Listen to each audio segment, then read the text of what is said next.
पाप कभी नहीं करते हैं, हम सदा पाप से डरते हैं। तुलसी का पूजन करते हैं, रोज जलहरी भरते हैं। रोज परिंदे अपने छत पर दाना चुगने आता है। बड़े बड़े उपहासों को भी हम हंसकर सह जाते हैं। अरे ताकत के बल पर हमने किसे सताया ये बोलो, तलवार की धार दिखाकर तिलक लगाया ये बोलो। अरे जिहादी जो मैल था उसको हमने साफ किया था जी, 17 बार मोहम्मद गोडी को भी माफ किया था जी। चलो बच्चों स्टार्ट करते हैं आज मोस्ट इंपोर्टेंट चैप्टर जिसका नाम है किंगडम ऑफ नॉर्थ इंडिया। इस चैप्टर में हम लोग पढ़ेंगे कैसे कैसे किंगडम का विकास हुआ मेडिवल पीरियड्स में और क्या क्या इसका तत्कालीन कारण था, इन सभी चीजों को। सबसे पहले देखते हैं किंगडम ऑफ नॉर्थ इंडिया में the northern India the post Gupta age is largely comprised of an age of various small kingdom. Post Gupta periods के दौरान बहुत छोटे छोटे किंगडम्स का उदय होना स्टार्ट हो गया। However, among these all kingdoms were three big kingdoms between 750 AD to 1000 AD। देखो 750 AD से लेके 1000 AD तक छोटे छोटे बहुत सारे राज्यों का उदय होना स्टार्ट हुआ। उसमें तीन महत्वपूर्ण थे। वो तीन कौन कौन थे? राष्ट्रकूटास, परिहारास और पालास। राष्ट्रकूट वंश, परिहार वंश और पाल वंश, ये तीनों बहुत ही शक्तिशाली थे। उन छोटे छोटे गणराज्यों में सबसे मजबूत ये तीन थे, राष्ट्रकूट थे, परिहार थे और पाल थे। All these kingdoms frequently fought for each other to try to gain the control of northern India। ये आपस में ही लड़ते थे। किस चीज को लेकर के लड़ते थे? कि नॉर्थ इंडिया पे मेरा कमांड हो, नॉर्थ इंडिया पे मेरा बहुल हो, हम ज्यादा शक्तिशाली हो। इस तीनों में आपस में लड़ाई होते रहता था ताकि नॉर्थ इंडिया में किसका पावर ज्यादा है। And then succeeded for many length of the time. और बहुत बार युद्ध भी हुआ, बहुत बार एक दूसरे को हराया भी, जिसका असर देखने के लिए मिला। या आपसी रंजिश के कारण ही विदेशी आक्रांताएं हमारे देश पे अटैक किया। अब बात करते हैं स्ट्रगल ऑफ कन्नौज का। स्ट्रगल ऑफ कन्नौज, कन्नौज क्या है? कैपिटल है। किसका कैपिटल था? राजा हर्ष के साम्राज्य का कैपिटल था, जो एक इंपॉर्टेंट सिटी भी था। राजा हर्ष जो थे वो अपना कैपिटल किसको बनाए थे? कन्नौज को बनाए थे। वो एक इंपॉर्टेंट सिटी था। किस बेसिस पे था वो? क्योंकि यहाँ पे नॉर्दर्न इंडिया का बहुत सारे युद्ध लड़े गए, बहुत सारे बैटल लड़े गए कन्नौज में। कन्नौज जो है ज्योग्राफिकली लोकेटेड है कहाँ पे? कन्नौज जो है ज्योग्राफिकली लोकेटेड है कहाँ पे? नॉर्दर्न प्लेन में। जो स्ट्रेटेजिक पॉइंट हो सकता था किस चीज के लिए? कंट्रोल करना, गंगा वैली पे कंट्रोल करने के लिए बहुत स्ट्रेटेजिक पॉइंट था। इस पे यदि राज कर लिए, कन्नौज पे यदि आप जीत लिए तो पूरे नॉर्दर्न पार्ट पे आप कब्जा कर सकते हैं, खास करके गंगा वैली के एरियाज को आप कवर कर सकते हैं। Three major kingdoms were involved in this struggle to control Kannauj. Kannauj पे कंट्रोल करने के लिए तीनों किंगडम आपस में लड़े। ये तीन किंगडम को ये युद्ध के कारण से लोग थ्री पार्टीज बैटल भी कहते हैं या थ्री पार्टीज स्ट्रगल भी कहते हैं। अब इसमें खास करके जो थे युद्ध लड़ने में कौन थे? राष्ट्रकूट थे, परिहार थे या पाल्स थे।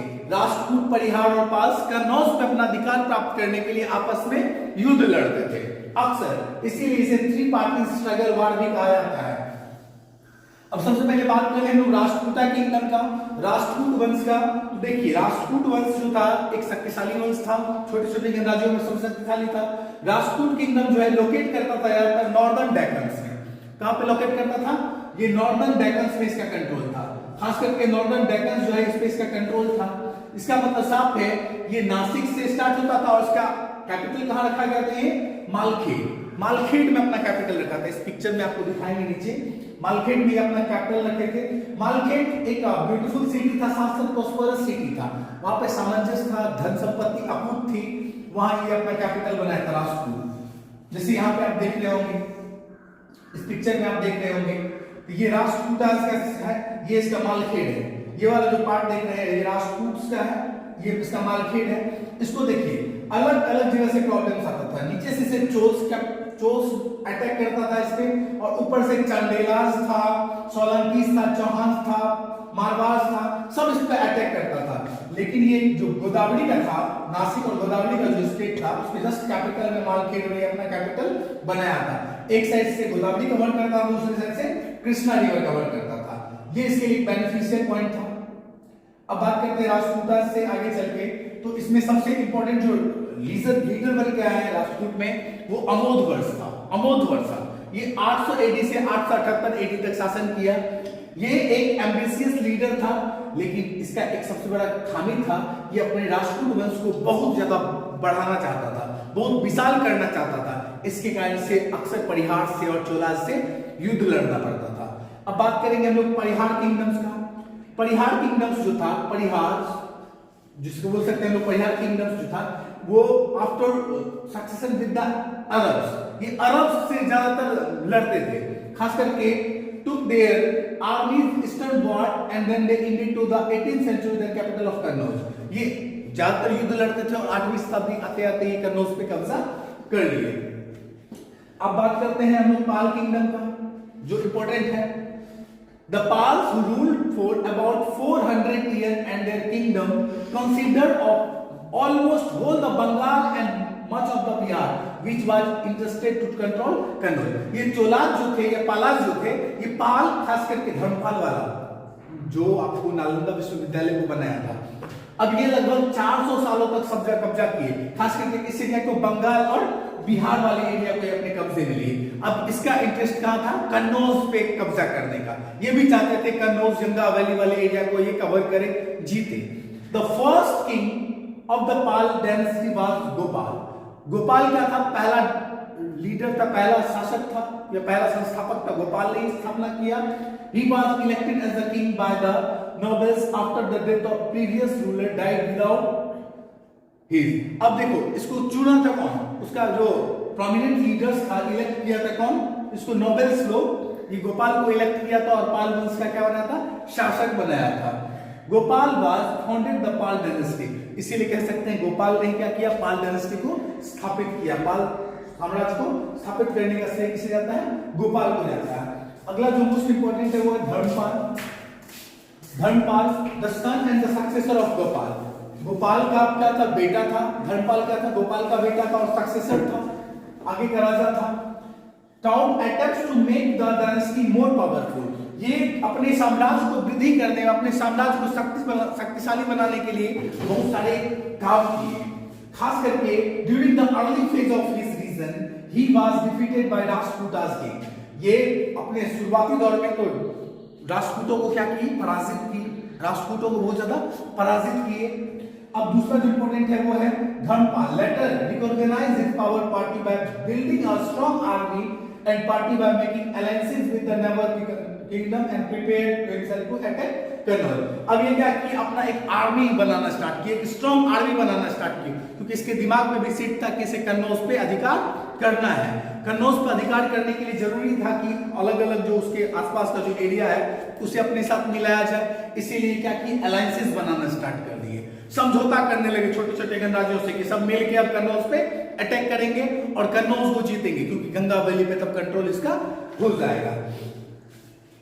The Palas could not hold Kannauj for a long, लेकिन कन्नौज को जीतने के बाद भी ये बहुत दिनों तक कन्नौज को अपने साथ नहीं रख पाए।